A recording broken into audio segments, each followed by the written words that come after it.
Now, as of today, United States is a financial heart of the world. And whether it collapses or keeps on going, it's obviously wrong this much power is concentrated in one place. Asia is a rising monster right now. Could it be that stealing his financial role from the U.S.? Do you think China, for example, could steal its financial role from the United States? Or are they also controlled by the same financial elite you're mentioning?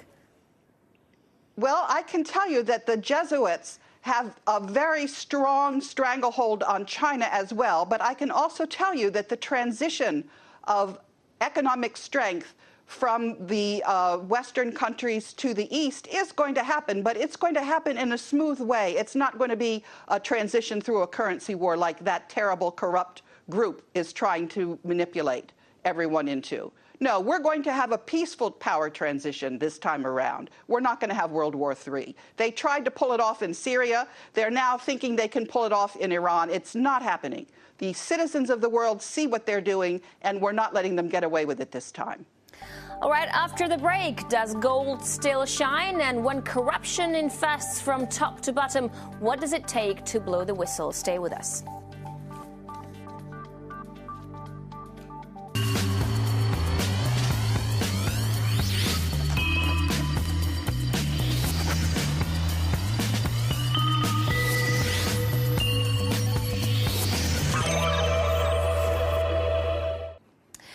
Welcome back to the show. We're talking to Karen Hughes, World Bank whistleblower. Good to have you back. Foreign governments keep buying U.S. Treasury bonds despite obvious problems U.S. economy is facing. What's making them do that, in your opinion? I think the biggest market for the Federal Reserve notes is the U.S. Treasury, and there is a glut of dollars right now.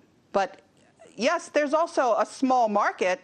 Unfortunately, the market is weakening as the dollar weakens because of all of this, what they call quantitative easing, where every month so many additional dollars are printed with absolutely no backing. Mm-hmm. You never told me in the first part, should we be buying gold?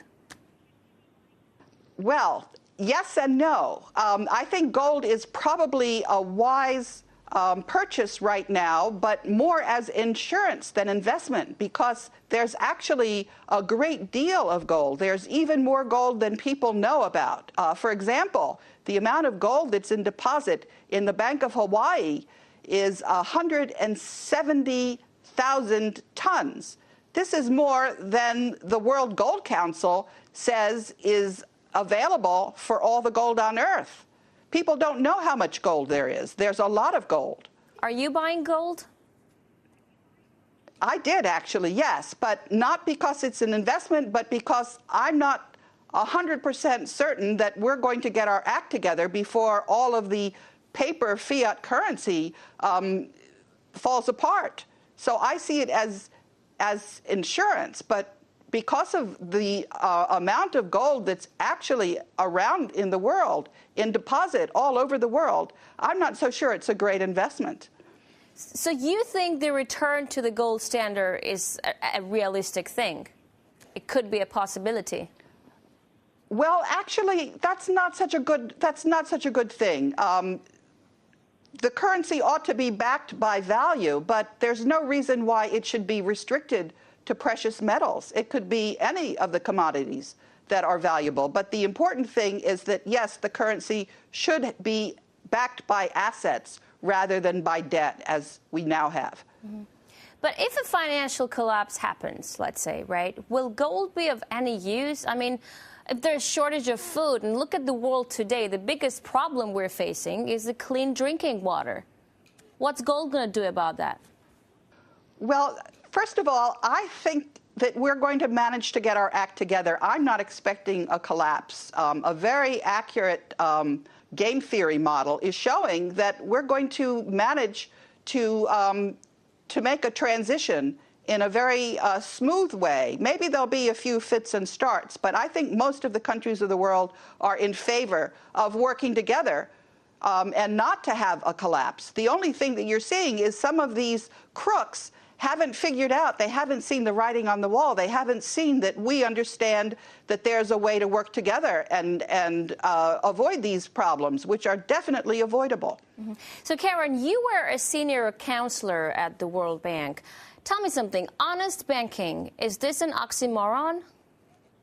No, we have examples all over the place. In the United States, the state of North Dakota has its own state bank, and many of the other states are looking at that. At the moment, 22 other states are looking at it, and we're urging the other 28 states to look at it. There was a bank in Amsterdam that I think went on for 300 years with no problem. We know how to do banking. It should be like infrastructure to support the economy. It shouldn't be for the benefit of elites that think they're above the law, as we currently have. If you look at the Bank for International Settlements, that institution was established when the war reparations were being exacted from Germany after World War I.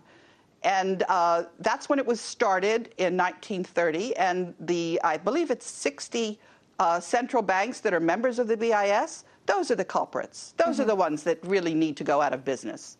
Now, you first blew the whistle over corruption in the World Bank. Tell us more about your revelations.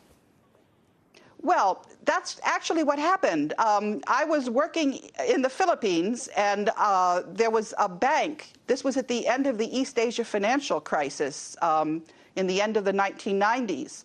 And the second largest bank in the Philippines, Philippine National Bank, there was a loan to strengthen the banking sector. And what happened was a man who owned Philippine Airlines, Lucio Tan, ended up buying more than 10% of the shares of Philippine National Bank without informing the securities authorities in the Philippines. That was against the law. And then I told the person who was in charge of the World Bank lending program that they should tell the government of the Philippines that the conditions of the loan were not going to be met. And instead, I was reassigned, and I didn't accept that. So I went to the meeting where it was decided whether or not to disperse the loan. And I said that the board was not being informed that the conditions weren't met. And then what happened was the loan wasn't dispersed, but the people who had their money on deposit in that bank withdrew their money, and the Philippine Deposit Insurance Corporation had to withdraw, had to back up the bank for $500 million. And then we didn't disperse our loan for $200 million, and the Japanese didn't disperse their loan for $200 million. So that was $900 million worth of poor loan performance. And when the evaluation department in the World Bank said that the World Bank had performed satisfactorily, I corrected that report, and my correction was never given to the board. So that was a cover-up. And I just, you can't have a cover-up in a bank. That shows that money is going the wrong way. And I've been working together with other whistleblowers at the World Bank because we know that the board has to be informed about what's actually going on. Other whistleblowers have reported double accounting. We've reported this to the UK Parliament. I reported it to the European Parliament in 2011. And the European Parliament wrote a letter to the World Bank. I had a very detailed chronology, and the World Bank never responded. And then I've been reporting this to the U.S. Congress, and when the U.S. Congress was asked to give a capital increase to the World Bank, they had asked for a Government Accountability Office audit, which never took place. So I was reporting this to the International Organization of Supreme Audit Institutions, and then I asked the board to require KPMG to do an audit of the World Bank internal controls, and KPMG did not follow the auditing standards. So I reported this to the Public Company Accounting Oversight Board. I reported this to the SEC. But since the SEC couldn't be bothered to sort out the insider trading for the Federal Reserve System, they certainly weren't going to straighten out the bonds in the World Bank. So I bought a World Bank bond, and I sued under the securities laws. And I also went to each and every attorney general in the states, and I told the states that they were responsible for making sure that there was accurate financial information going to the bondholders in their states. And I also went to the International Organization securities commissioners. So the World Bank has got to be brought into compliance, and there has to be transparency in the capital markets. And the insider trading of the Federal Reserve System is going to be history in short order.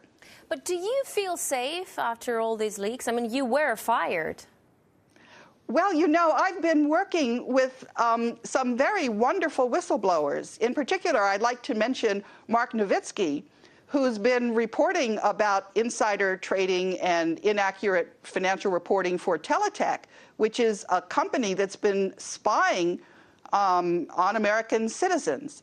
So when whistleblowers work together and compare notes and share information, you get a very accurate picture. In addition, I'd like to mention Larry Garrison, who has been my PR guy. So when you have people who you're working with, it's not so easy to shut the whistleblowers down. We've just gained in strength. We're going from strength to strength. Do you guys feel like you're being heard? Is anything changing? Well, that's what I'd like to ask your audience. But do you feel like anything's changing in the system by whistleblowing on it?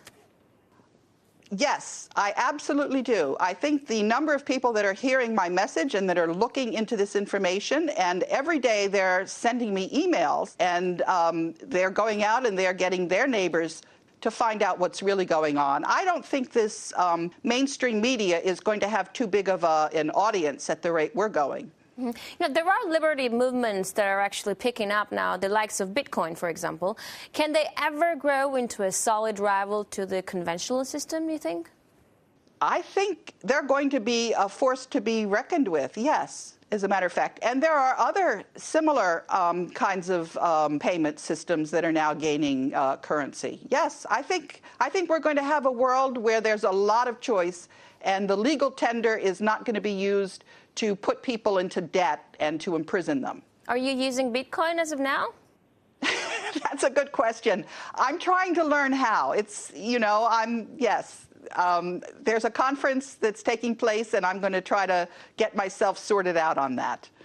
Karen, thank you very much for your time. That's all for today. Our guest was a former insider at the World Bank, ex-senior counselor Karen Hughes. Thanks for watching, and we will see you next time here on Sophie & Co.